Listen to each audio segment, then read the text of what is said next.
அனைவருக்கும் உற்சாகமான இனிய காலை வணக்கம். இன்றைய நாள் ஜூன் 28, 2025 ஆணி 14ஆம் நாள் சனிக்கிழமை. அனைவருக்கும் வெற்றிகரமான நாளாக அமைய டைகர் குடும்பம் சார்பாக வாழ்த்துகிறோம்.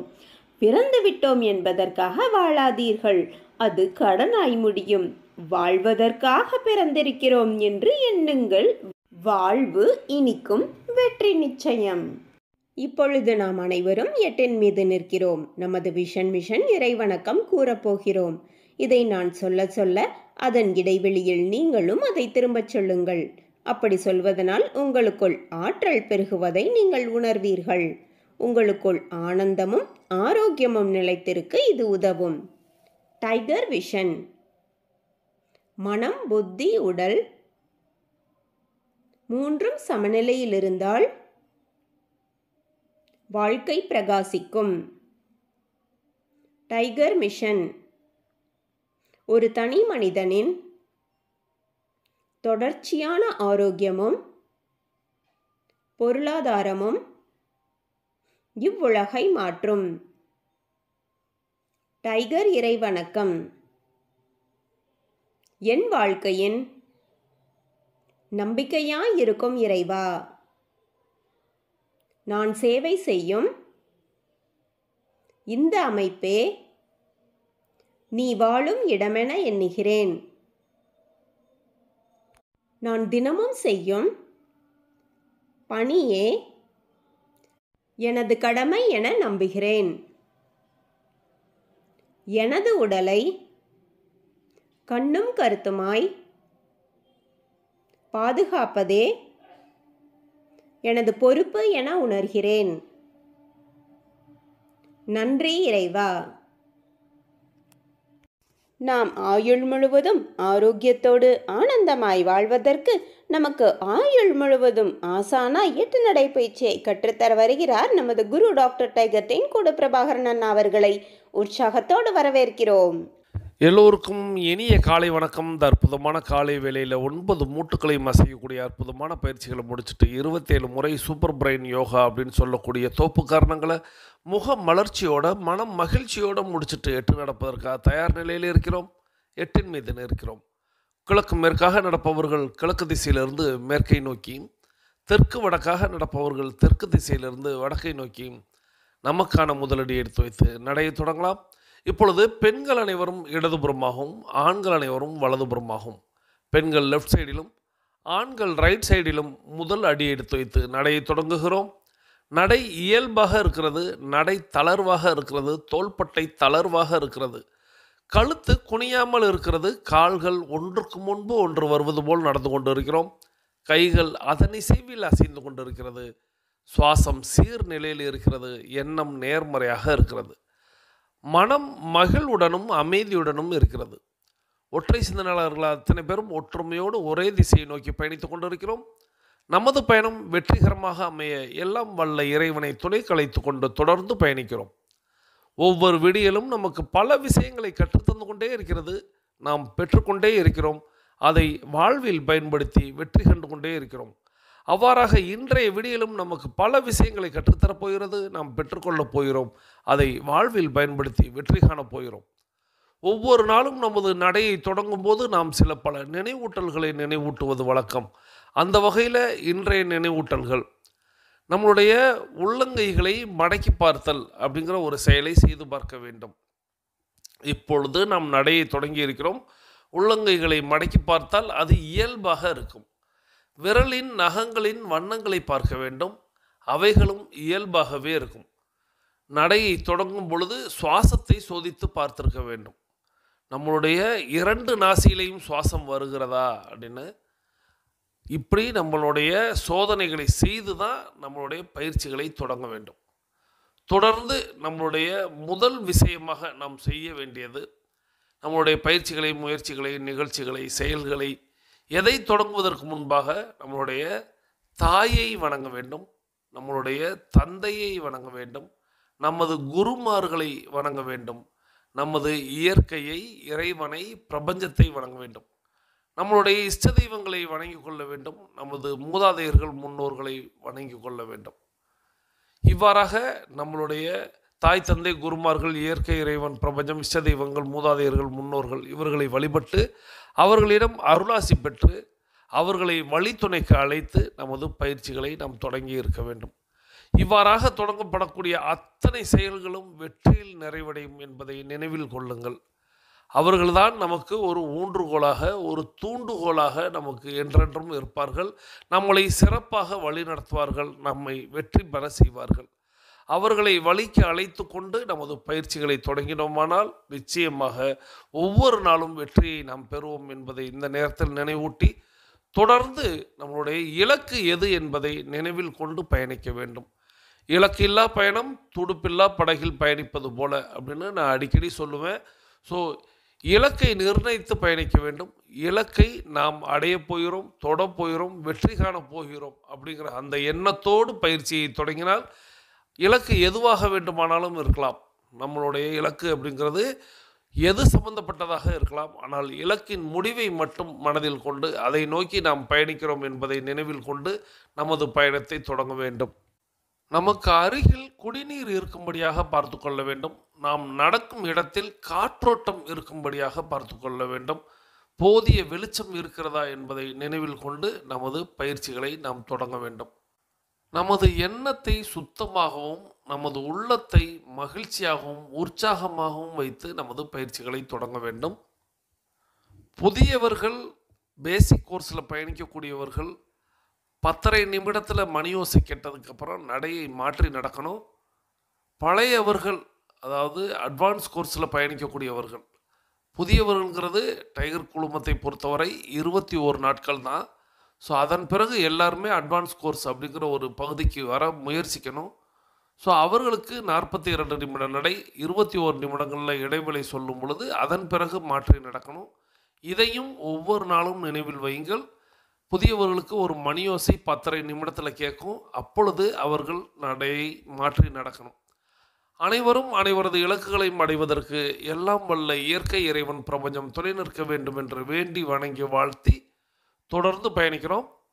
தொடர்ந்து நம்ம நேற்றைக்கு ஒரு அற்புதமான ஆடியோ கேட்டிருந்தோம். அந்த அற்புதமான ஆடியோ அப்படிங்கிறது கணேசன் நான் அனுப்பி வச்ச அந்த ஆடியோ கேட்டோம். அதில் நிறைய கேள்விகள் அப்படிங்கிறத கேட்டாங்க.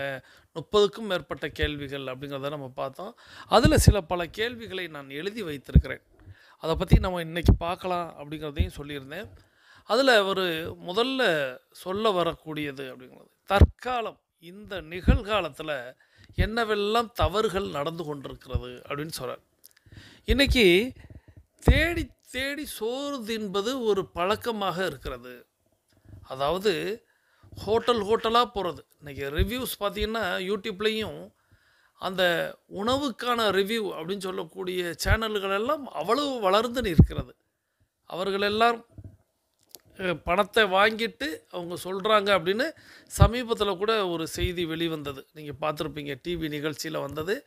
ஸோ அவங்களும் ஆமான்னு ஒத்துக்கிறாங்க. ஏன்னா எத்தனை நாட்களுக்கு எங்களுடைய சப்ஸ்கிரைபரை வச்சு நாங்கள் பணம் சம்பாதித்து கொள்கிறோம் அப்படிங்கிற மாதிரி சொல்கிறாங்க. அப்போது இந்த உணவை நீங்கள் நிறைய பேர் இந்த சோசியல் மீடியாவில் இருந்தீங்கன்னா நீங்கள் மாலை நேரத்தில் நீங்கள் யதார்த்தமாக ஒரு 6 மணி 7 மணி நேரம் போல் நீங்கள் மொபைல் பார்த்துக்கிட்டு இருக்கீங்க அப்படின்னா அதில் நீங்கள் ஷார்ட்ஸோ அல்லது ரீல்ஸோ அல்லது இன்ஸ்டாலையோ எதுலேயோ நீங்கள் ஒரு விஷயம் ஸ்டோரி பார்க்குறீங்க அப்படின்னா அதில் உணவு சம்பந்தமான ஏதேனும் ஒரு ரிவ்யூ நிற்கும். அதை மீண்டும் மீண்டும் நீங்கள் அடுத்து நீங்கள் ஸ்வைப் பண்ணும்போது இன்னொன்று வரும்பொழுது உங்களை அறியாமலேயே பசி அப்படின்னு ஒன்று வந்துடும். அந்த பசி உணர்வு வந்த பிறகு அவர்கள் உங்களுக்கு ஸ்விக்கி சொமோட்டோவில் உங்கள் ஊரில் என்ன மாதிரியான உணவு கிடைக்கிறது, இப்பொழுது நீங்கள் ஆர்டர் பண்ணால் எது ஆஃபராக இருக்கிறது, இந்த மாதிரியான விஷயங்கள் எல்லாம் அவர்கள் சொல்ல நம்ம ஆர்டர் பண்ணுற நிலைமையும் வருது. இல்லைன்னா இந்த ஹோட்டலுக்கு போய் நம்ம சாப்பிடணும், சேலம் போனால் நம்ம இந்த ஹோட்டலில் போய் சாப்பிடணும், திருச்சி போனால் நம்ம இந்த ஹோட்டலுக்கு போகணும்னு அவர்கள் சொல்ல அந்த உணவு அப்படிங்கிற அந்த பதார்த்தம் அப்படிங்கிறது இந்த ஊரில் இப்படி கிடைக்குது அப்படின்னு சொல்லி இன்றைக்கி தேடி தேடி சோறு தின்பது அப்படிங்கிறது ஒரு பழக்கமாக மாறி இருக்கிறது அப்படின்னு சொன்னார். இது தேவையான்னு கேட்டாங்க. தேவையே இல்லாமல் அவுட்டிங் போகிறது, ஊர் சுற்றுதல் தேவையே இல்லாமல் ஊர் சுற்றுதல் அப்படிங்கிறது, பயணம் போகுதல் அப்படிங்கிறது, சுற்றுலா செல்லுதல் அப்படிங்கிறது ஒரு பழக்கமாக நம்மள்ட்ட இருக்கணும்னு நானே கத்துக் குடுத்துருக்கிறேன். ஆனால், இன்னைக்கு நெறைய பேரு தேவையில்லாமல் போறது. அதனுடைய ஒரு நோக்கம் இல்லாமல், ஒரு குறிக்கோள் இல்லாம பயணிச்சுக்கிட்டே இருக்கிறதுன்னு பணத்தை போட்டு செலவழிப்பது. நடுராத்திரியில திரைப்படம் பார்ப்பது. அது ரொம்ப கொஞ்சம் அந்த நடிகர்களை எல்லாம் சொல்லி கூட சொன்னாரு. நடுராத்திரியில, நடுநிசியில ஒரு முறைலாம் நான் இது 10, 15 ஆண்டுகளுக்கு முன்பாக இருக்கும். நான் திருப்பூர்ல நான் வாக்கிங் போய்க்கிட்டு இருந்தேன் அந்த நேரத்தில. அப்போ ஒரு காட்சி, அதாவது 4 மணிக்கு தியேட்டர் வாசல்ல வெடி வெடித்து கூட்டம் நிக்குது. எனக்கு பெரிய ஆச்சரியமாக இருந்தது. இப்பொழுது நிற்பதற்கு என்ன? இப்போ உள்ள ஜெனரேஷன் நிக்கிறதுக்கு என்ன? நான் சொல்றது ஒரு 10, 12 ஆண்டுகள் இருக்கும். அவ்வளவு கூட்டம் எனக்கு அது பெரிய ஆச்சரியமா இருந்துச்சு. எப்படி விடிகாலையில 4 மணிக்கு எப்படி இவ்வளவு பேர் கூடியிருக்கிறாங்க? இவ்வளவு பரபரப்பா இருக்கிறாங்க. இவங்களெல்லாம் நான் எழுந்து வாக்கிங் தான் போய்க்கிட்டு இருக்கேன். ஸோ நான் எழுந்து அப்போ கோவிலுக்கு போய்க்கிட்டு இருந்தேன் வாக்கிங்லேயே. ஸோ அந்த நேரத்தில மக்கள் இவ்வளவு நேரத்தை செலவழிச்சுக்கிட்டு இப்படி வந்து நிற்கிறாங்களே. ஆனால் இன்னைக்கு பார்த்தீங்கன்னா நடுநிசி காட்சி 12 மணிக்கு 1 மணிக்கு தலைவரோட படம் 1:30 மணிக்கு ரிலீஸ் ஆகுதுன்னு முதல் நாளே அப்படியே எல்லாருமே பரபரப்பாக இருக்கிறாங்க. ஸோ அதனால் இதெல்லாம் நாகரீகம் அப்படின்னு கருதுகிறாங்க. இதெல்லாம் தேவையா? இது நாகரிகமா அநாகரிகமா அப்படிங்கிற மாதிரி. அப்புறம் உணவு திருவிழா அப்படின்னு ஒன்று சொன்னார். உணவு திருவிழா நம்ம கேள்விப்பட்டோம். இப்போ சமீபத்தில் பணத்தையும் கொடுத்துட்டு தட்டையும் ஏந்திக்கிட்டு அங்கே யாசகம் கேட்பது போல் அங்கே பணத்தை கொடுத்தவர்களெல்லாம் ரூ. 1000 ரூ. 2000 கட்டணம் அப்படின்னு சொல்லவும் கட்டிடுறாங்க. அவங்களுக்கு இந்த பிரியாணி, அந்த ஊர் ஸ்பெஷல், அந்த ஊரோடைய இது கிடைக்குது, அது கிடைக்குதுன்னு ஒரு 20 பட்டியலை சொல்லவும் மக்கள் என்னமோ அதை விட்டால் இனிமே கிடைக்காது அப்படிங்கிற மாதிரி அந்த சைக்காலஜியை இன்னைக்கு வந்து உலகம் எடுத்துக்கொண்டது. கார்ப்பரேட் உலகம் எடுத்துக்கொள்கிறது. சைக்காலஜிக்கலாக உங்களை வந்து எப்படி டார்கெட் பண்ணணும், எப்படி அடித்தா நீங்கள் கொடுப்பீங்க அப்படிங்கிற மாதிரி. ஸோ காசையும் கொடுத்துட்டு யாசகம் பெறுவது அப்படி. அப்புறம் இந்த நள்ளிரவு காட்சிகளில் இந்த நடிகர்கள் எல்லாம் அவர்கள் நடிகர்கள் தானே, அவ்வளவுதானே, அவர்களுக்கு வேறு என்ன தெரியும்? நடிப்பை தவிர வேறு என்ன தெரியும்? அவர்களை தலைவர் என்பதும் தன்னுடைய முன்னோடி என்பதும் தனக்கு ஒரு இன்ஸ்பயர் அப்படிங்கிற மாதிரி இவர்களாக உருவாக்கி கொண்டு இவர்கள் பணத்தை கொடுத்து 200, 300, நான் ரொம்ப குறைச்சி சொல்கிறேன், எங்கள் ஊர் அளவில் 500, 1000 எல்லாம் அந்த முதல் காட்சி அப்படின்னு சொல்லுவாங்க. FTFSன்னு சொல்லுவாங்க. First day first show, FTFS. So அது பார்ப்பது ஒரு பெருமை, அதை எடுத்து சோசியல் மீடியாவில் பகிர்வது ஒரு பெருமை அப்படின்ட்டு பண்ணிட்டு தன்னுடைய தலைவர் தான் வசூல் மன்னன், இத்தனை கோடி சம்பாதிச்சிருக்கிறாரு, இத்தனை கோடி ஒரே நாளில் கிடச்சிருக்கு அப்படின்னு. இதெல்லாம் யோசித்து பார்க்கும்போது யாருக்கு யார் இதை ப்ரொமோஷன் பண்ணுறது, யார் செலவழிக்கிறது, நம்ம குடும்பத்துக்கான பணம் தேவை அப்படிங்கிறது எங்கே இருக்கிறது, அதை விடுத்து யாருக்கோ கொண்டாடி கொண்டிருக்கிறோமே, நம்மளுடைய வளர்ச்சி எப்படி இருக்கிறது அப்படின்னு. அப்புறம் பேச தெரியாத குழந்தைகள் இடத்தில் மொபைல் ஃபோனு கையில் கொடுத்துருக்குறது. எங்க பேசுறதுக்கு தானங்க மொபைல் ஃபோனு, அதை பேச தெரியாத குழந்தைகள்கிட்ட கொடுத்துருக்கீங்க அப்படின்னு ஒரு கேள்வி கேட்குறார். அப்புறம் இந்த மிட் நைட் பிரியாணி குடும்பத்தோடு போய் சாப்பிட்றது அப்படின்னு ஒரு வார்த்தை சொன்னார். இரவில் உணவு சாப்பிடுவதே தவறு. மாலை வேளையில் உணவு அப்படிங்கிறது எவ்வளவு நம்ம எல்லாருமே கேம்பில் சொல்லி கொடுத்துருப்போம். கஞ்சி உணவு அதுவும் இவ்வளவு தான் எடுத்துக்கணும், இதுக்கு மேலே வேணாம். ஏன்னா இரவில் நம்மளுடைய உள்ளுறுப்புகள் வேலை செய்ய வேண்டிய நேரம், ஓய்வெடுக்க வேண்டிய நேரம். ஸோ அப்போ நம்ம வந்து படுக்கையில் இருந்தோம்னா நம்மளுடைய உடல் தன்னைத்தானே சுத்தப்படுத்தும். அதற்கு அப்படின்னு நம்ம பல்வேறு விஷயங்களை கற்றுத்தந்திருப்போம். ஆனால் இன்றைக்கி பார்த்திங்கன்னா 3 மணி பிரியாணி, 2 மணி பிரியாணிங்கிறாங்க. ஸோ அதெல்லாம் இந்த ரிவ்யூவில் காட்டி நிறைய விஷயங்கள் இது மாதிரி அடிக்கிக்கிட்டே போனார். சரி, இப்படியெல்லாம் நீங்கள் குழந்தைகளை வளர்க்குறீங்கல்ல அப்படின்னு சொல்லிட்டு ஒரு விஷயத்த சொல்கிறார். அறிமுகம் இல்லாத ஒரு நபர் இடத்துல உங்களுடைய குழந்தை ஒரு 10 நிமிடம் பேச தெரியுமா? நீங்கள் எதை இந்த உலகத்தில் உங்கள் குழந்தைகளுக்கு கற்றுக் கொடுத்தருகிறீர்கள் அப்படின்னு கேள்வியாக வைக்கிறார். எல்லா கேள்விகளுமே நம்மளை நோக்கி தான். நான் குறிப்பிட்ட கேள்விகளை தான் எழுதி வைத்து கொண்டேன். இந்த கேள்விகளெல்லாம் நேற்றைய ஆடியோவில் நீங்கள் கேட்டிருந்தீங்கன்னா உங்களுக்கு முழுமையாகவே தெரிஞ்சிருக்கும். நேற்றே நான் சொன்னேன், அதை வந்து குழந்தைகள் இடத்தில் போட்டு காட்டுங்க. உங்கள் குழந்தைகள் பெற்றிருந்தால் அவர்களுக்கும் போட்டு காட்டுங்கன்னு சொல்லியிருந்தேன். எத்தனை பேர் போட்டு காட்டுனீங்கன்னு தெரியல. ஆனால் அந்த கேள்விகள் நிச்சயமாக எல்லோருக்குள்ளும் வந்திருக்கும். அப்போது நாகரிகம் என்கிற பேரில் இன்றைக்கி உலகம் அப்படிங்கிறது எப்படி வளர்ந்து கொண்டிருக்கிறது அப்படின்னு. இன்னொரு ஆடியோவும் இன்றைக்கி நான் தேர்வு செய்து வச்சுருக்கேன். அந்த ஆடியோவும் முழுக்க இதை பற்றி தான் கற்றுத்தரப்போகிறது. முழுக்கன்னா நம்ம எந்த இடத்துல குழந்தைகளுக்கு கற்றுத்தராமல் விட்டு விட்டோம் அப்படிங்கிறத சொல்லும்படியாக அந்த ஆடியோ அமைந்திருக்கிறது. எந்த இடத்துல அந்த குழந்தைகளுக்கு இந்த விஷயத்தை நம்ம கற்றுத்தராமல் விட்டோம் அப்படிங்கிறத. ஸோ அந்த ஆடியோவை தான் நம்ம இதனை தொடர்ந்து கேட்க போகிறோம். ஸோ இந்த அற்புதமான ஆடியோவுக்கான விளக்கம் இன்னும் கூடுதலாக வரப்போகிற ஆடியோவுக்கான விளக்கமும் வரப்போகிறது. இப்பொழுது நாம் அந்த ஆடியோவை கேட்டுக்கொண்டே பயணிக்க போகிறோம். அந்த அற்புதமான ஆடியோவை நமக்கு தேர்வு செய்து அனுப்பி வைத்திருப்பவர் சகோதரி டைகர் சந்திரவாசிகி ஃப்ரம் திருச்சி. இவங்க சிவகங்கை மற்றும் மதுரை டைகர் கிளப்போடைய கோஆர்டினேட்டராக இருக்கிறாங்க. சகோதரி டைகர் சந்திரவாசிகி ஃப்ரம் திருச்சி, சிவகங்கை மற்றும் மதுரை டைகர் கிளப் கோஆர்டினேட்டர். அவர்கள் அவர்களது குடும்பம் மகிழ்ச்சியோடும் ஆரோக்கியத்தோடும் செல்வ வளங்களோடும் இருப்பதற்கு எல்லாம் வல்ல இயற்கை இறைவன் பிரபஞ்சம் துணை நிற்க வேண்டும். அவர்கள் எண்ணியதெல்லாம் நடக்க வேண்டும், கேட்டதெல்லாம் கிடைக்க வேண்டும். அவர்களது குடும்பத்தில் ஆரோக்கியம் நிலைத்திருக்க வேண்டும், ஆனந்தம் நிலைத்திருக்க வேண்டும். அவர்களுடைய பொருளாதாரம் உயர்ந்து கொண்டே இருக்க வேண்டும். அவர்களது பணி சிறந்து விளங்க வேண்டும். அவர்களது பணி பிறர் பாராட்டும்படியாக அமைய வேண்டும். அதை எல்லாம் வல்ல இயற்கை இறைவன் பிரபஞ்சம் அவர்களுக்கு வழங்க வேண்டும் என்று என்னுடைய வேண்டுதல்களையும் வாழ்த்துக்களையும் தெரிவித்து, நீங்களும் உங்களுடைய வாழ்த்து மலைகளை சகோதரி டைகர் சந்திரவாசிகி ஃப்ரம் திருச்சி, கோஆர்டினேட்டர் மதுரை மற்றும் சிவகங்கை டைகர் கிளப் அவர்களுக்கு வழங்குமாறு அன்போடு கேட்டு, இப்பொழுது நம்ம அந்த ஆடியோவை கேட்டுக்கிட்டே பயணிக்க போகிறோம். இந்த ஆடியோவில் இடையிலேயே நான் வந்து இடைவேளையை சொல்லி உங்களுக்கு அதையும் நினைவூட்டுவேன். ஸோ ஆடியோவுக்கு இடையிலும் நான் வந்து விடுவேன் அப்படிங்கிறதை இந்த நேரத்தில் நினைவூட்டி, இப்பொழுது வாருங்கள் அந்த அற்புதமான ஆடியோவை குழந்தைகளை வளர்ப்பில் நாம் எங்கே தவறு செய்தோம் என்பதை புரிந்து கொள்ளக்கூடிய அந்த ஆடியோவை கேட்டுக்கொண்டே பயணிக்கலாம். வாருங்கள். சில வருஷங்களுக்கு முன்பு என்னுடைய வாழ்க்கையில நடந்த ஒரு சின்ன நிகழ்ச்சி இப்ப நினைத்து பார்த்தாலும் கூட ஒரு மெல்லிய மகிழ்ச்சியையும் புன்னகையும் தரக்கூடியதாக அமைந்திருக்கு. புதுச்சேரியிலிருந்து சென்னைக்கு கார்ல வந்துகிட்டு இருக்கிறோம். அந்த காரை நான் ஓட்டிக்கிட்டு வரேன். என்னோடு என்னுடைய மனைவி, 2 மகன்கள் மற்றும் என்னுடைய தந்தையார் அந்த பயணத்தில் இடம்பெற்றிருக்கிறாங்க. உங்களில் பலருக்கு இந்த அனுபவம் இருந்திருக்கும். நெடுந்தூரமான பயணங்களில் இந்த காட்சிகள் நீங்களும் கடந்து வந்திருப்பீங்க. கடகண்ணிகள் இல்லாத இரு பக்கமும் வயல்வெளிகளோ தோப்புகளோ நிறைந்த நீண்ட நெடிய சாலைகளில் என்ன செய்வாங்க, ஓங்கி வளர்ந்திருக்கிற மரங்களுடைய கிளைகளில் கயிறை கட்டி அந்த கயிற்றினுடைய அடி நுனியில கொலையா இளநீர்களை கட்டி தொங்க விட்டுருப்பாங்க. இன்னும் சில இடங்கள்ல பனை நொங்குகளை கட்டி தொங்க விட்டுருப்பாங்க.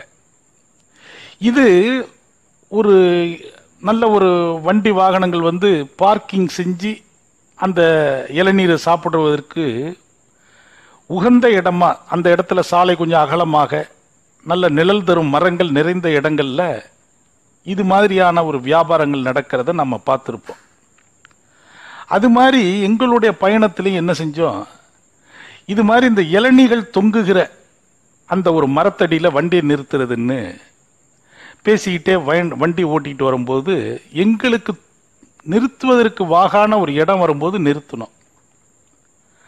அந்த இளநீ வெற்றவர் எத்தனை இளநீன்னு கேட்டார். எனக்கு அந்த நேரம் பெரிதாக ஒரு தாக உணர்வு இல்லாததுனால என்னை தவிர மற்ற எல்லாருக்கும் இளநீ கொடுக்கும்படி அவர்கிட்ட நான் சொன்னேன். உடனே அவர் 4 இளநியை சீவி எல்லாருக்கும் காரில் அவங்க அமர்ந்து இருக்கிறவங்களுக்கு அப்படியே கொடுத்தாரு. அவங்க அமர்ந்தபடியே அதை அருந்துறாங்க. இந்த செயல் நடந்துகிட்டு இருக்கும்போதே அவர் என்ன பண்ணாரு, இந்த இளநிலே ஒரு சின்ன இளநியை எடுத்து சீவிக்கிட்டு அங்கேருந்து வேகமா டிரைவர் சீட்டு பக்கம் வந்தார். அங்க நான் உட்கார்ந்துருக்கிறேன். என்னட்ட இதை நீங்க சாப்பிடுங்க அப்படின்னு கொடுத்தாரு. இல்லை நான் சொல்லலைங்களே, எனக்கு வேணாமே அப்படின்னு. இல்லைங்க, நம்ம கடையில் வண்டி நிறுத்துகிற டிரைவருக்கு நம்ம எப்பயுமே ஃப்ரீ உண்டுங்க அப்படின்னாரு. உடனே இதை கேட்டதும் என்னை விட என் குடும்பத்தார் டக்குன்னு சுதாரிச்சுக்கிட்டு எல்லாருக்கும் ஒரு சிரிப்பு, ஒரு நகைப்பு. நான் உடனே அந்த இளநியை வாங்கிக்கிட்டு அந்த இளநிக்கும் சேர்த்து பணத்தை கொடுத்தாச்சு. அதன் பிறகான அந்த பயணம் தொடங்கின உடனே அந்த இளநிக்கார் சொன்ன அந்த செயலை நினைச்சு ஒரு சின்ன ஒரு பரிகாசம், ஒரு நகைப்பு, சிரிப்புமாக இந்த பயணம் தொடர்ந்தது. இதே மாதிரியான ஒரு அனுபவம் என்னுடைய மனைவிக்கும் ஏற்பட்டது. அது என்ன அப்படின்னா, அவங்க ஒரு நாள் வீட்டில் வீடு தொடச்சிக்கிட்டு இருக்கிறாங்க. அப்போ இந்த வீட்டுக்கு சிலர் பொருட்களை விற்பாங்க இல்லையா, அது மாதிரி ஒரு அம்மா வந்திருக்கு. அது ஏதோ கையில் சில ஊதுபத்தி, பெனாயில், அது மாதிரி ஏதோ சில பொருட்களை விற்பனை செய்வதற்காக வந்திருக்கு. காலிங் பெல் அடித்ததும் இவங்க வீடு தொடச்சிட்டு இருக்கிற அந்த மாஃபு குச்சியோட அந்த கதவை திறக்கிறாங்க. திறந்ததும் அந்த அம்மா கேட்குது, மேடம் இருக்காங்களா, மேடம் வர சொல்லுங்க அப்படிங்குது. உடனே என்னன்னு சொல்லுங்க. இல்லை, இது பொருள்லாம் வேணுமான்னு மேடத்திட்ட கேட்கணும் அப்படிங்குது. இல்லைங்க மேடம்லாம் எல்லாமே நான் தாங்க, நீங்கள் எங்களுக்கு இந்த பொருள்லாம் இருக்கு அப்படின்னு சொல்லி அனுப்பிச்சிட்டாங்க. அனுப்பிச்சதும் அதுவும் ஒரு சின்ன நகைப்பு, பரிகாசம், இப்படியாக இந்த நிகழ்வும் பின்னர் பேசி மகிழப்பட்டது. கல்யாணம் ஆகிற போது ஒவ்வொரு இளம் தம்பதியரும் கணவன் மனைவியாக வாழ்க்கையை தொடங்குகிற அந்த இருவரும் ஒரு கதாநாயகன் கதாநாயகியை போல உள்ளார்ந்த உணர்வு பெறுவார்கள். இந்த சமூகமும் அப்படிதான் அவங்கள பார்க்கும். அதுவே காலம் நகர்ந்து நகர்ந்து அவங்களுடைய ஸ்தானங்களும் மாறுகிற போது ஒரு இளம் தம்பதியர்கள் பின்னர் ஒரு குழந்தை பேரை சந்தித்து பெற்றோர் எனும் அந்தஸ்து பெற்ற பிறகு அவங்க வேறு வேறு பாத்திரங்களை தொடர்ந்து மேற்கொள்ளக்கூடியவங்களா மாறிக்கொண்டே இருப்பாங்க. அப்படியான ஒரு வரிசையில வரக்கூடியதுதான் இந்த வேலைக்காரன் வேலைக்காரி பாத்திரம். எந்த ஒரு பெற்றோரும் தங்களுடைய குடும்பத்திற்கு ஒரு வேலைக்காரனை போலவும் ஒரு வேலைக்காரியை போலவும் தான் பாவிக்க வேண்டிய ஒரு சூழல், ஒரு நிலை, ஒரு நிர்பந்தம் ஏற்படும். அதை கடந்துதான் அவங்க வெற்றிகரமா வாழ்ந்து முடிக்க முடியும். தங்களுடைய வீட்டினுடைய பல்வேறு வேலைகளை அவங்க ஒரு சம்பளம் இல்லாத வேலைக்காரியை போல, வேலைக்காரனை போல இந்த குடும்பத்தை கட்டமைப்பதற்கு அவர்கள் நடந்து கொள்ள வேண்டியிருக்கும். அதுல 2 விதமான நடைமுறைகள் இருக்கு. சில குடும்பங்கள்ல தங்களுடைய செல்வாக்குகள் காரணமாக இந்த வேலைக்காரன் வேலைக்காரி பாத்திரத்தை அவங்க மேற்கொள்ளாமலே கடந்து வந்துருவாங்க. அப்படி கடந்து வரக்கூடிய குடும்பங்களில் வளர்ந்து வரக்கூடிய பிள்ளைகளுக்கு ஒரு பரிபூர்ண, ஒரு முழுமை அடைந்த பெற்றோர் தனம் என்பது தெரியாமலே போயிடும். இன்றைக்கு பேரண்டிங்னு சொல்றாங்க. ஒரு நல்ல பேரண்டிங்கான டிப்ஸ் வேணும்னு கேட்குறாங்க. ஒரு சிறந்த பெற்றோரா நாங்கள் எப்படி விளங்குவது? நன்றி. ஆடியோ அப்படிங்கிறது நான் சொன்னது போல் இன்னும் நிறைய இருக்கிறது. அதை நம்ம இடைவேளைக்கு பிறகு பார்க்கலாம். இப்பொழுது நாம் அனைவரும் தொடங்கிய திசைக்கு நமக்கு அருகில் இருக்கக்கூடிய குடிநீரை எடுத்து நிறுத்தி நிதானித்து ரசித்து ருசித்து பருகிக்கொள்கிறோம். தண்ணீர் பருகுதல் என்பது ஒரு கலை என்பதை நாம் அறிவோம். தண்ணீர் பருகும்போது நமது கவனத்தை நீரில் வைப்போம், நீரின் தன்மையில் வைப்போம், நீரின் சுவையில் வைப்போம். நீரை நிதானமாக பருகுகிறோம். நீர் பருகி முடிச்சுட்டு, ஏன்னா நீர் பருகிறதுக்கு 1 நிமிடம் எடுக்கணும். ஆனால் நான் அடுத்த விஷயத்துக்கு போயிடுறேன், கொஸ்டினுக்கு. ஸோ நீர் பருகி முடித்தவங்க இப்போ உங்களுக்கு அருகில் இருக்கக்கூடிய மொபைல் ஃபோனை கையில் எடுத்துக்கிட்டு கருத்து பதிவிட போயிடும். இன்றைக்கி நம்ம என்ன கமெண்ட் பண்ண போகிறோம் அப்படின்னா 3 கேள்விகள். முதல் கேள்வி அப்படிங்கிறது, தினசரி நடவடிக்கை அறிக்கையை பூர்த்தி செய்து அனுப்பி வைத்து விட்டீர்களா? தினசரி நடவடிக்கை அறிக்கையை பூர்த்தி செய்து அனுப்பி வைத்து விட்டீர்களா? இதை ஆம்னு சொல்லுவீங்க, இல்லைன்னு சொல்லுவீங்க, இல்லை எழுதும் பொழுது இருந்த மனநிலையை சொல்லுவீங்க. இப்படி இன்றைக்கி அதிலே ஒரு துணை கேள்வி, நேற்றைக்கு நீங்கள் 9 மணிக்கு முன்னதாக அனுப்பிவிட்டீர்களா? நேற்றைக்கு நீங்கள் 9 மணிக்கு முன்னதாக அனுப்பி வைத்து விட்டீர்களா? முதல் கேள்வியிலேயே துணை கேள்வி வர. ஸோ நீங்கள் டிஏ ரிப்போர்ட் அனுப்பிட்டேன்னு சொல்கிறதும் அதே போல் 9 மணிக்கு முன்னதாக அனுப்புனீங்களா இல்லை பின்னதாக அனுப்புனீங்களான்னு சொல்லுங்கள். இது முதல் கேள்வி. இரண்டாவது கேள்வி அப்படிங்கிறது, நம்ம நேற்றைக்கு ஒரு ஆடியோ கேட்டோம். அந்த ஆடியோக்கான விளக்கத்தை நம்ம இன்றைக்கி பார்த்தோம். அதில் சில பல செயல்களை இப்படியெல்லாம் நம்ம செஞ்சுக்கிட்டு இருக்கோம் அப்படின்னு சொல்லிட்டு நம்ம மேலே குற்றம் சாட்டினார் அந்த பேசக்கூடிய சகோதரர். அவர் சொன்னதுலேயே ரொம்ப மோசமான விஷயமா நீங்கள் எதை நினைக்கிறீங்க? இந்த உலகம் கடைபிடிக்கக்கூடிய பழக்கங்களில் ரொம்ப மோசமான விஷயங்க, இப்படியெல்லாம் இந்த மக்கள் நடந்து கொள்கிறார்கள்னு உங்களுக்கு எது தோன்றியது? ஒரு உதாரணத்திற்கு நான் சில பல பாயிண்ட்டுகளை இப்போ சொல்கிறேன்.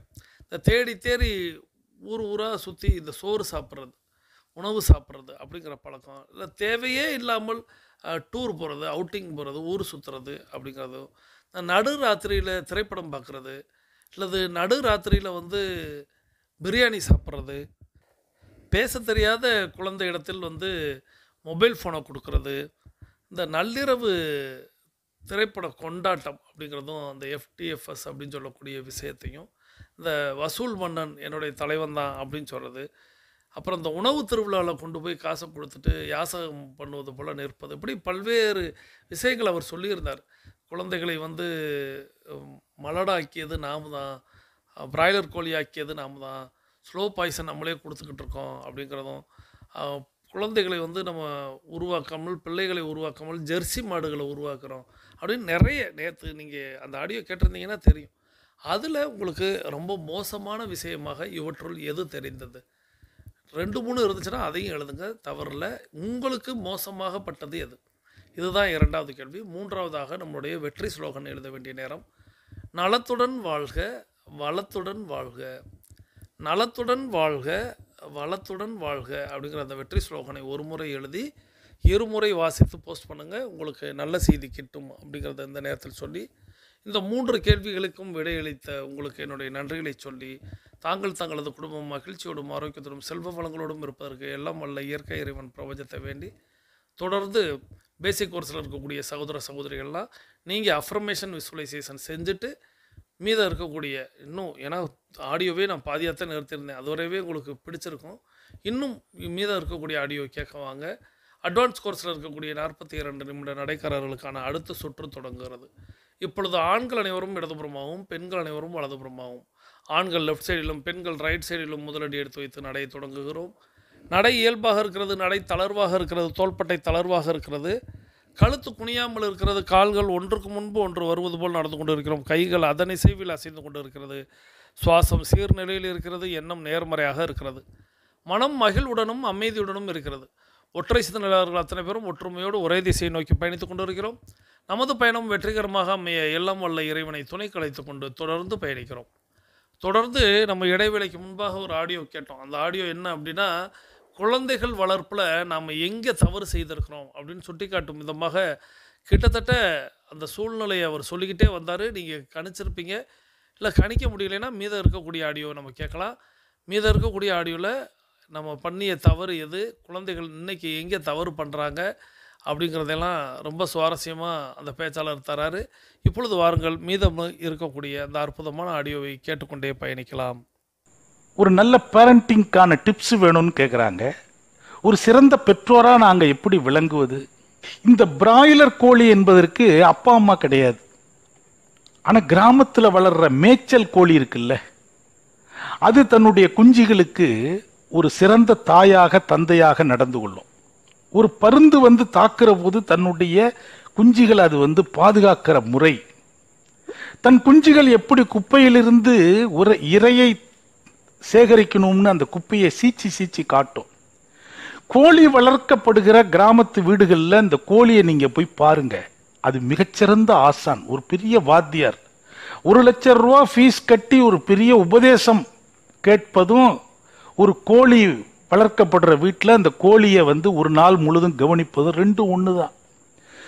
இது மிகப்பெரிய ஞானங்களை அந்த கோழி சொல்லி கொடுக்கும்.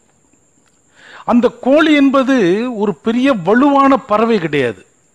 தன்னை விட வலுவான பறவை பருந்து வந்து தன்னுடைய குஞ்சியை தூக்குகிற போது இந்த சாதாரண கோழி ஒரு சிங்கத்தை போல சீற்றி எழுந்து அந்த பருந்தை விரட்டுகிற காட்சியை நம்ம பார்க்கணும்.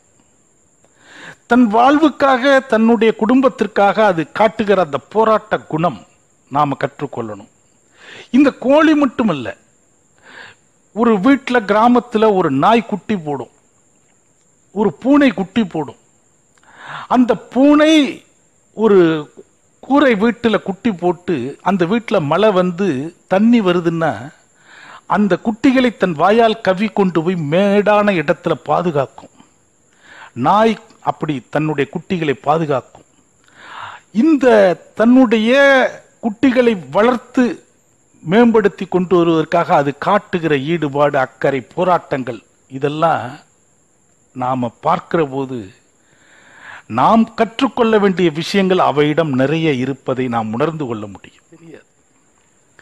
இன்றைக்கு மானுட சமூகத்தில் கூட நவீன குடும்பங்கள், இன்றைக்கு நவீனப்படுத்தப்பட்ட குடும்பங்கள்ல இத்தகைய ஒரு சுயம் என்பது காலங்காலமாக தொன்று தொட்டு வந்து கொண்டிருந்த இந்த குடும்ப பாங்கான விஷயங்கள்னு சொல்லப்படுவது, அப்பா அம்மாட்டேந்து வந்த பண்புகள், அப்பா அம்மா சொல்லி கொடுத்தது, எங்க குடும்பத்தில் இந்த நடைமுறை, இந்த விஷயங்கள்லாம் இப்ப ரொம்ப சிதைஞ்சு போயிட்டு. ஒரு வீட்டுக்கு போய் ஒரு அன்பர் பேசிட்டு இருந்திருக்கிறார். அவர் போய் பேசிட்டு இருந்து விடைபெற வரைக்கும் அந்த வீட்டில் உபசரிக்கிறதுக்கு காஃபி டீயா எதுவுமே கேட்கல, கொடுக்கல. ஆனா அந்த வீட்டம்மா என்ன சொல்லியிருக்கிறாங்க, இன்னும் ஒரு 5 நிமிஷம் இருந்தீங்கன்னா வேலைக்காரி வந்துருவா, இந்த காஃபி போட்டுருவா, உங்களுக்கு கொடுக்கலாம் அப்படின்னே சொல்லியிருக்காங்க. அன்னைக்குன்னு பார்த்தா அந்த வேலைக்காரி ரொம்ப லேட்டா வந்திருக்கா, இல்ல வராம போயிட்டா. வேலைக்காரி வரவில்லை என்ற நிலையில அந்த வீட்டம்மாவால வந்த விருந்தினருக்கு காஃபியை போட்டு கொடுக்க முடியல. காரணம் என்னன்னா, அவங்க காஃபி போட்டு அந்த உபசரிக்கக்கூடிய பழக்கத்திலிருந்து ரொம்ப காலத்துக்கு முன்னாடியே விடுபட்டுட்டாங்க. இப்ப காஃபி போடணும்னா அந்த சிங்கில் அந்த பாத்திரத்தை இவங்க போய் வளர்க்கணும். காஃபி தூள் எங்க வச்சிருக்கா, சீனி எங்க வச்சிருக்காங்கிறது இவங்க தேடணும். இது மாதிரி அந்த நடைமுறைகள்ல இருந்து அவங்க நகர்ந்து போயிட்டாங்க. இப்படி எண்ணற்ற நவீன குடும்பங்கள் ஒரு வேலைக்காரியோ வேலைக்காரனோ இல்லைன்னா இயங்க முடியாத நிலை இருக்கு. டிரைவர் வரலைன்னா அவங்க வெளியில போக முடியாது. அவங்களுக்கு டிரைவிங் தெரிந்திருக்கலாம், ஆனா அந்த தன்னம்பிக்கை இழந்திருப்பாங்க. நம்ம எடுத்து ரொம்ப நாள் ஆச்சுங்க, நான் எடுத்து இடிச்சுட்டா ரொம்ப டிராஃபிக்கா இருக்கு பாருங்க, அதனால என்ன செய்யறது பார்ப்போம், டாக்ஸி தான் சொல்லணும், வரானான்னு பார்க்கலாம் அப்படிம்பாங்க. ஒரு சிறந்த பெற்றோர் என்பவர் அந்த குடும்பத்திற்கு, தன்னுடைய பிள்ளைகளுக்கு ஒரு சிறந்த வேலைக்காரன் வேலைக்காரியாக ரோல் மாடல் மேற்கொள்ள வேண்டும். நம்ம அம்மா போல ஒரு வேலை செய்ய முடியாது, ஒரு சமைக்க முடியாது, பாத்திரம் கழுவ முடியாது. நம்ம அப்பாவை போல ஒரு பாத்ரூம் தேய்ச்சி கழுவ முடியாது, காரை துடைக்க முடியாது, கார் ஓட்ட முடியாது. இவற்றுக்கெல்லாம் நம் தாய் தந்தை தான் ரோல் மாடல். நாமளும் பிற்காலத்தில் இத்தனை சூழ்நிலைகள்ல ஒரு இடர்பாடுகள் ஏற்படும் போது இதெல்லாம் எப்படி செய்யலாம், என்ன செய்யணும், இது போன்று பிறருடைய தயவில்லாமல் செய்யக்கூடிய எல்லா செயல்களையும் நாம செய்வது நமக்கானது மட்டுமில்லை, நம்மை கூர்ந்து கவனிக்கிற, நம்மிடமிருந்து பயின்று வருகிற நம்முடைய பிள்ளைகள் சந்ததியர்களுக்கான ஒரு பாடம். அது நாம செய்து கொண்டிருக்கிற வேலை, நாம ஒரு விஷயத்தை செய்யறோம், ஒரு சிக்கனத்தை பண்றோம், ஒரு வேலையை நம்மளே செய்யறோம் அப்படின்னா அது நமக்கானது என்று சொல்வதற்கு மேலாக நம்மை சார்ந்திருக்கிற பிள்ளைகளுக்கு நாம் சொல்லிக் கொடுக்கிற பாடங்கள் அது. ஒரு மழைக்காலம்னா இப்ப ரொம்ப நவீனமா ஆயிட்டோம். நம்ம இப்ப ரொம்ப வசதியான ஒரு வாழ்வியல் இருக்கு. ஒரு 30 வருடங்களுக்கு முன்பு வாழ்ந்த வாழ்க்கை முறை இப்ப ரொம்ப அறவே இல்லை. பெரும்பாலான வீடுகள் அன்றைக்கு கூரை வீடு, ஓட்டு வீடு. ஒட்டு கட்டடங்கள் என்பது ரொம்ப ரொம்ப விரல் விட்டு எண்ணக்கூடிய அளவுல இருக்கும். ஒரு மழை பெஞ்சதுன்னா ஒரு வீட்டில் 10 இடத்துல ஒழுகும். 10 இடத்துலையும் 10 விதமான பாத்திரம் வைக்கணும். அது அந்த வீட்டு பிள்ளைகள் செய்வாங்க.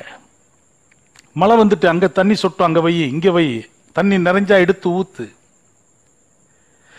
ஒரு கோடை காலத்துல நடைமுறைகள், மேலிருந்து விஷ ஜந்துக்கள் வீட்டில் விழுந்துரும், ஓட்டுல இருந்து. கூரை வீட்டுக்கு அந்த மாதிரி பாம்புகள் அடையும். நடைமுறை வாழ்க்கையிலே ரொம்ப விழிப்புணர்வோடு வாழக்கூடிய ஒரு சூழல் அன்னைக்கு இருந்தது. அதனால விழிப்புணர்வும் இயல்பிலே இயற்கையா மனுஷனுக்கு அதிகம் இருந்தது. இன்றைக்கு இந்த விழிப்புணர்வுங்கிற ஒரு அம்சம் பல இடங்கள்ல ரொம்ப குறைந்து போயிட்டு, ரொம்ப சாதாரணமாக இன்னைக்கு இன்டர்நெட் மாதிரி விஷயங்கள்ல ஏமாற்ற முடியுதுன்னா ஜனங்கள்ட்ட அந்த விழிப்புணர்வு என்கிற ஒரு ஆண்டனா மங்கி இருக்கு. ஏதோ ஒரு 2 வார்த்தைகள் ஃபோன்லேயே ஒருத்தனால இன்னொருத்தரை ஏமாத்திட முடியுது ரொம்ப சிரமப்படாம. சமையல் இல்லாம இன்னைக்கு ஃபோன் பண்ணா சாப்பாடு வருது, பணம் கட்டினா வீட்டுக்கு வந்துடும். சமைக்கவே தேவையில்லைன்னு ஒரு தேரி வர ஆரம்பிச்சிட்டு, அதுல ஒரு பெரிய லாபம் இல்லை, அதை விட வாங்கி சாப்பிட்றது சீப்பா இருக்குன்னு சொல்ல ஆரம்பிச்சிட்டாங்க. இதெல்லாம் மேலை நாடுகளில் இது மாதிரி தான் இருக்கு, அதை நம்ம பின்பற்றலாம் அப்படின்னு சொல்றாங்க. அது மாதிரி நிறைய விஷயங்கள் நம்ம அடிப்படையிலிருந்து இப்ப நகர்ந்துகிட்டே வரோம். இன்னும் திக்கற்ற நிலை ஏற்படும், தடுமாற்றம் ஏற்படும். மானுட வாழ்க்கையில எல்லாம் இருக்கும், மன போராட்டங்கள் மிகுந்துடும். எந்த ஒரு இடத்துலையும் சட்டுன்னு ஒரு துயரமான முடிவை எடுப்பாங்க, தடுமாறி போயிடுவாங்க. அதனால குடும்பங்கள் தங்களுடைய பாரம்பரியமான நடைமுறைகள், பழக்க வழக்கங்கள், பண்பாடுகள், உபசரிப்புகள், பெரியோர்களை போற்றுதல் போன்ற விஷயங்களை அப்படியே விட்டுடாம இழுத்து பிடிங்க, நடைமுறைப்படுத்துங்க. நம் காலத்து தலைமுறைக்கு எடுத்துட்டு போங்க. அடுத்தடுத்து அதெல்லாம் இருந்தாதான் பிரச்சனையான காலத்துல எதிர்கொள்ளக்கூடிய சக்தி அவங்களுக்கு இருக்கும். நல்லா இருக்கும்போது எதுவும் தேவைப்படாது, எல்லாமே சௌரியங்களா இருக்கிற வரைக்கும் எந்த சிக்கலும் இருக்காது. பலவீனமான காலங்கள்ல இந்த மாதிரியான சுயம் தான் நம்மளை காப்பாற்றும். நன்றி. இந்த அற்புதமான ஆடியோவை நமக்கு தேர்வு செய்து அனுப்பி வைத்த சகோதரி டைகர் சந்திரவாசிகி ஃப்ரம் திருச்சி, சிவகங்கை மற்றும் மதுரை டைகர் கிளப்புடைய கோஆர்டினேட்டர். அவர்களது குடும்பம் மகிழ்ச்சியோடும் ஆரோக்கியத்தோடும் செல்வ வளங்களோடும் இருப்பதற்கு எல்லாம் வல்ல இயற்கை இறைவன் பிரபஞ்சம் துணை நிற்க வேண்டும் என்று வேண்டி வணங்கி வாழ்த்தி, தொடர்ந்து நம்ம இன்னைக்கு கேட்ட அந்த ஆடியோவானது நேற்றைக்கு நம்ம கேட்ட ஆடியோவோடைய தொடர்ச்சி போல தானே இருந்துச்சு. நேற்றைக்கு நம்ம குழந்தைகள் வளர்ப்பில் எங்கெல்லாம் தவறு பண்ணுறோம் அப்படிங்கிறத சொன்னாங்க. எந்த இடத்துல விட்டுட்டோம் அப்படிங்கிறத தான் இந்த ஆடியோ சொல்லி தருகிறது. எந்த இடத்துல விட்டுட்டோம் அப்படின்னா, நாம் பட்ட கஷ்டத்தை நம்மளுடைய பிள்ளைங்க படக்கூடாது அப்படிங்கிற ஒரு எண்ணம் தான் எல்லா பெற்றோர்களுமே நான் சொல்லுவேன். நான் உங்களையும் சுட்டி காட்டத்தான் செய்கிறேன், கேட்டுக்கொண்டிருக்கக்கூடிய உங்களையும் சுட்டி காட்டுறேன். எல்லா பெற்றோர்களும் தான் பட்ட கஷ்டம் தான் பிள்ளை படக்கூடாது அப்படின்னு சொல்லி அந்த குழந்தைகளை சொகுசாக வளர்க்கிறோம். எந்த கஷ்டமும் தெரியாமல் வளர்க்கிறோம், எந்த கவலையும் அவர்களை அண்டிவிடாமல் பார்த்து கொள்கிறோம். இதுதான் இன்னைக்கு பிரச்சனை அப்படின்னு இந்த ஆடியோவில் அவர் சொல்கிறார். இதை ஏற்றுக்கொள்ளும் விதமாக தான் இருக்கு. அவர் முதல் கதை சொல்கிறார். எப்படி சொல்கிறாருன்னா, முதல்ல நாங்கள் காரில் போனோம், காரில் போகும்போது இளநீர் சாப்பிட்டோம். இளநீர் சாப்பிடும்போது என்னை டிரைவர்னு நினச்சிட்டு அந்த இளநீக்காரர் ஒரு சின்ன இளநியை தராரு, அது இலவசம்னு சொல்கிறார். ஸோ டிரைவர்னு என்னை சொல்லவும் எல்லாருக்குள்ளேயும் ஒரு சிரிப்பு வருது. ஆனாலும் நாங்கள் அதுக்கு பணம் கொடுத்துட்டோம் அப்படின்னு சொல்கிறார். அடுத்து ஒரு நிகழ்வு தன்னுடைய மனைவிக்கு நடந்ததாகவும், அவங்க தொடப்பத்தோட, அதாவது கூட்டி கொண்டிருக்கும் பொழுது, தூத்தி கொண்டிருக்கும் பொழுதுன்னு சொல்லலாம், அப்படி செய்யும் பொழுது ஒரு விற்பனையாளர் எங்கம்மா வீட்டு அம்மா இல்லையா அப்படின்னு கேட்டிருக்காங்க. ஏன்னா இவங்கள வேலைக்காரவங்களாக பார்த்துட்டாங்க. ஸோ இதெல்லாம் எப்போ உள்ளவங்க அப்படின்னு கேட்டுட்டு அழகாக சொல்கிறார். இந்த இடத்துக்கு எல்லாருமே வந்துக்கிட்டு தான் இருப்போம். இன்றைக்கி ஒரு புதுமண தம்பதிகள் இருக்கிறாங்க அப்படின்னா, அவங்க இன்றைக்கி புதுமண தம்பதிகள், நாளைக்கு ஒரு குழந்தை பிறந்ததுக்கு பிறகு அவர்களுக்கு அடுத்த தாய்மை அப்படிங்கிற ஒரு நிலை, தாய் தந்தையர்கள் அப்படின்னு மாறுவாங்க. அப்படி ஒவ்வொருத்தவங்களும் ஒவ்வொரு ஸ்டேஜுக்கு வந்துக்கிட்டே தான் இருப்பாங்க.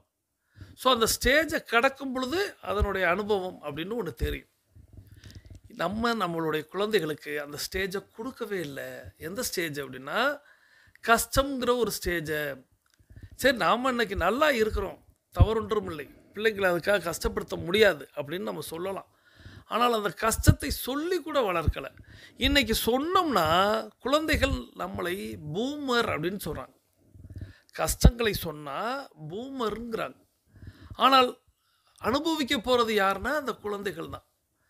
வேதனைகளை, பிரச்சனைகளை சந்திக்காமல் திடீரென்று இன்னைக்கு சின்ன சின்ன விஷயங்கள் அவர்கள் எதிர்கொள்ளும் பொழுது, சின்ன விஷயத்தை அவர்களால் எதிர்கொள்ள முடியாமல் வாழ்க்கையே அவ்வளவுதான், உலகமே அவ்வளவுதான் எண்ணிக்கொள்கிறார். ஸோ இதைத்தான் அவர் சொல்கிறார். ஒரு வேலைக்கு போயிருந்தால் பணத்தோடைய அருமை தெரியும், உழைப்போட அருமை தெரியும். ஒரு பொருளை இன்னைக்கு யூஸ் அண்ட் த்ரோவாக பயன்படுத்துகிறாங்க. அவர் சொல்கிறாரு, இன்னைக்கு உணவெல்லாம் ஆர்டர் பண்ண வந்துடுது. எதுக்கு? உடனே ஒரு கான்செப்ட் வேற சொல்கிறாங்கன்னு சொல்கிறாரு. சமைப்பதை விட ஆர்டர் பண்ணால் ரேட்டு சீப்புன்னு சொல்கிறாங்க. உடனே அதுக்கு இபி சார்ஜ் எவ்வளவு, கேஸ் செலவு எவ்வளவு, அதற்கான நேர செலவு எவ்வளவு, பொருள் விரயம் எவ்வளவு, பொருள் வாங்குவது எவ்வளவு, இப்படி பல்வேறு பட்டியலை சொல்லி அப்போ அதோடு அதை கம்பேர் பண்ணும் பொழுது விலை குறைவாகத்தானே இருக்குது ஆர்டர் பண்ணுறதுன்னு இருக்கிறாங்க. உதாரணத்திற்கு ஒரு பிரியாணி அப்படிங்கிறது எங்கள் ஊர் மதிப்பில் நான் சொல்கிறேன். எங்கள் ஊரில் 300 ரூபாய்க்கு குறைஞ்சு பிரியாணியே கிடையாது.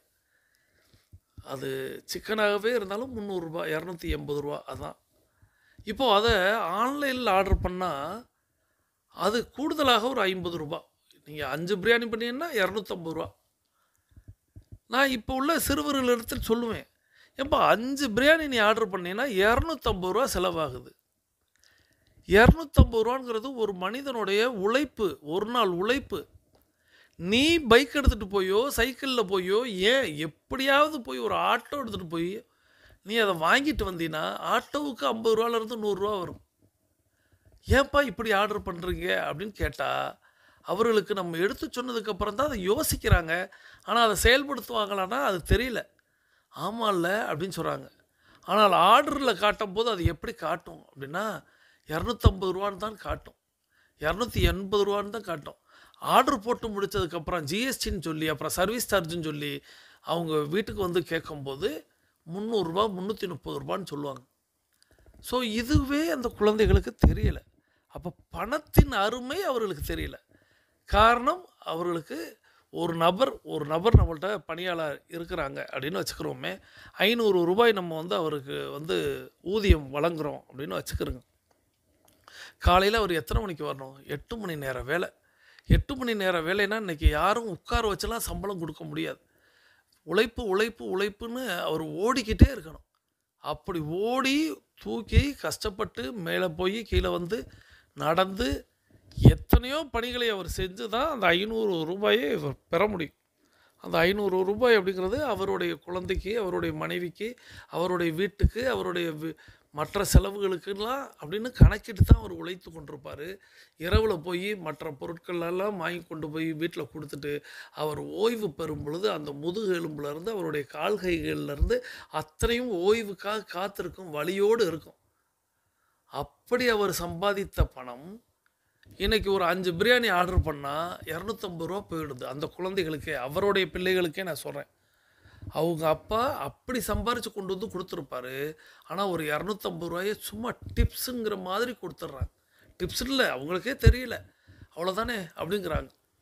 கம்பேரிசன் அப்படின்னு ஒரு விஷயம் சொன்னார் அல்லவா, இது வாங்குறதோட அது வந்து சீப்பு தானே வீட்டில் சமைக்கிறதோட. பிரியாணிக்கே கணக்கிட்டு பார்த்திங்கன்னா ஓரளவுக்கு சரி ஓகே, வீட்டில் வந்து 200 ரூபா செலவழியுது, கடையில் வாங்கினா 250 ரூபா, உழைப்பு அப்படிங்கிறது ஒன்று குறையுதில்லை அப்படின்னு ஏதோ ஒரு கணக்கிடுவீங்க. நம்ம வீட்டில் உட்காந்து டெய்லி பிரியாணியாக சமைச்சு சாப்பிடுவோம். அதான் அந்த குழந்தைகள் புரிந்து கொள்கிறார்களா? அவர்கள் என்னைக்கு காய்கறி உணவுகளை வந்து ஆர்டர் பண்ணி சாப்பிடுவாங்க? சாப்பிடவே மாட்டாங்க. காய்கறிகள் கீரைகள் உணவு தயாரித்தோம்னா 50 ரூபாலேருந்து 100 ரூபாய்க்கு தயாரிச்சிடலாம். ஆனால் அந்த கம்பேரிசனை பிரியாணிக்கும் ஒரு ஹைஃபையான உணவுக்கு மட்டும்தான் போடுவாங்க. ஸோ அதுக்கே நம்ம ஆர்டர் பண்ணுறது தப்பு, அதையே வீட்டில் தயாரிக்கணும் அப்படிங்கிறது தான் நாம் சொல்லித்தருவோம். ஆனால் இன்றைய குழந்தைகளுக்கு அந்த பணத்தோடைய அருமை தெரியல, பிரச்சனைகளுடைய வழி தெரியல, வேதனை தெரியல, புரியலை. அப்போது அந்த இடத்தை நாம் அவர்களுக்கு அனுபவிக்க கொடுக்கல. நான் இன்னைக்கு சமீபத்தில் ஒரு பஸ் ஸ்டாப் மீன்ஸ் வீட்டு வாசல் தான், வீட்டு வாசலில் குழந்தைக்கு பஸ் வரப்போகுது, அவ்வளோதான். இப்போ நம்மெல்லாம் ஒரு பஸ்ஸுக்காக காத்திருந்தவர்கள் இல்லை. நான் படித்த பள்ளிக்கூடங்களில் நான் டேஸ் கலராக போய்கிட்டே இருந்தேன். அதனால் பஸ்ஸில் போன பையன் இல்லை அப்போது. ஸோ சைக்கிளில் போவோம், நடந்து போவோம். மற்ற குழந்தைகளெல்லாம் நம்ம பார்த்துருக்கோம், பஸ்ஸுக்காக வெயிட் பண்ணிக்கிட்டு இருப்பாங்க. அந்த தாய் என்ன செஞ்சுருக்காங்க அப்படின்னா, அவங்க வீட்டு வாசல் தான், அதில் ஒரு சேர் போட்டு அந்த பையன் வெளியில் உட்காந்துருக்கான், வெளியில் பஸ் ஸ்டாப்பில் உட்காந்துருக்கான். தாய் வந்து பிள்ளைக்கு கால் வலிக்கக்கூடாது அப்படின்னு சேர் போட்டு உட்கார வச்சுருக்காங்க. பஸ் வரக்கூடிய நேரம் அப்படிங்கிறது ஒரு 8:30 மணி அப்படின்னா ஷார்ப்பாக 8:30க்கு வந்துடும், இல்லைன்னா 8:35க்கு வரும், அதிகபட்சம் ஒரு 37க்கு வரும், எல்லாம் ஸ்கூல் டயத்துக்குள்ளே போயிடணும். அப்போ நம்ம 8:25க்கு வந்தோம்னா 8:35க்குள்ளாக அந்த பஸ் வரப்போதுன்னா 10 நிமிடம் அந்த குழந்தையை நிற்க வைக்க இன்னைக்கு உள்ள தாய்க்கு வந்து அவ்வளோ கஷ்டமாக இருக்குது. தான் பிள்ளை கஷ்டப்படக்கூடாதுன்னு எண்ணி சேரை போட்டு அந்த குழந்தையை உட்கார வச்சுருக்காங்க. இதெல்லாம் பார்க்கும்போது அதுதான் தோணியது. இந்த குழந்தைக்கு அப்போ நாளைக்கு ஒரு கஷ்டம்னா அதை எப்படி அதை எதிர்கொள்ளும்? அதைத்தான் இந்த அற்புதமான ஆடியோ நமக்கு கற்றுத்தந்தது. இந்த அற்புதமான ஆடியோவை நீங்கள் இன்னும் ஒரு முறை கேட்டு பாருங்கள், மற்றவர்களுக்கும் போட்டு காட்டுங்க. இதெல்லாம் நம்மளுடைய குழந்தைகளுக்கு தெரியணும், நமக்கு தெரியணும், நம்மளுடைய பிள்ளைகளுக்கு தெரியணும். புரிய புரிய புரிய தான் உலகம் மாறும். புரியலைன்னா நான் ஏற்கனவே சொன்னது போல் 250 ரூபாய் டிப்ஸாகவே கொடுத்துட்டு வந்துடுவாங்க. உழைப்புடைய அருமை தெரியாது. ஸோ இந்த அற்புதமான ஆடியோவை நமக்கு தேர்வு செய்து அனுப்பி வைத்த சகோதரி டைகர் சந்திரவாசி ஃப்ரம் திருச்சி அவர்கள் அவர்களது குடும்பம் மகிழ்ச்சியோடும் ஆரோக்கியத்தோடும் செல்வ வளங்களோடும் இருப்பதற்கு எல்லாம் வல்ல இயற்கை இறைவன் பிரபஞ்சம் துணை நிற்க வேண்டும் என்று வேண்டி வணங்கி வாழ்த்தி நம்மளுடைய 42 நிமிடம் நிறைவுக்கு வருகிறது. வாருங்கள் அனைவரும் தொடங்கி திசைக்கு வந்து விடுகிறோம். தொடர்ந்து நாம் அனைவரும் கிழக்கு திசையை நோக்கி நின்று அஃபர்மேஷன் விசுவலைசேஷன் செய்து இன்றைய நாளை தொடங்குவோம். இன்றைய நிகழ்வு பிடித்திருந்தால் லைக் செய்யுங்கள், நண்பர்களுக்கு ஷேர் செய்யுங்கள். மீண்டும் சந்திப்போம், கலந்து சிந்திப்போம். நலத்துடன் வாழ்க, வளத்துடன் வாழ்க. நன்றி.